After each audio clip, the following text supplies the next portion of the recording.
तुम्ही राज्यभरात उत्तर महाराष्ट्रात गेलात, पश्चिम महाराष्ट्रात गेलात, विदर्भात गेलात, वेगवेगळा पाऊस दिसला का तुम्हाला? खरं तर मला ह्या पावसाबद्दल इतकं अप्रूप आहे.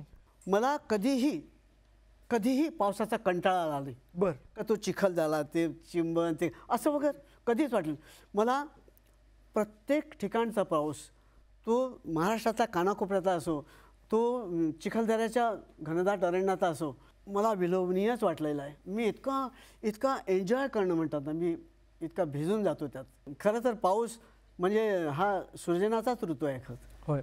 गझलचे 2 प्रकार, मुसलसल गझल, गैर मुसलसल गझल, एकच विषय घेऊन येणारी गझल किंवा प्रत्येक शेरात वेगळा विषय मांडणारी गझल.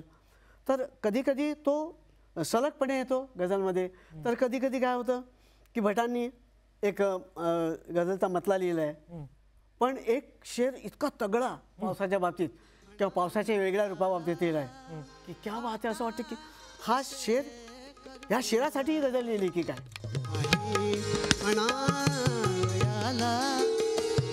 आता असे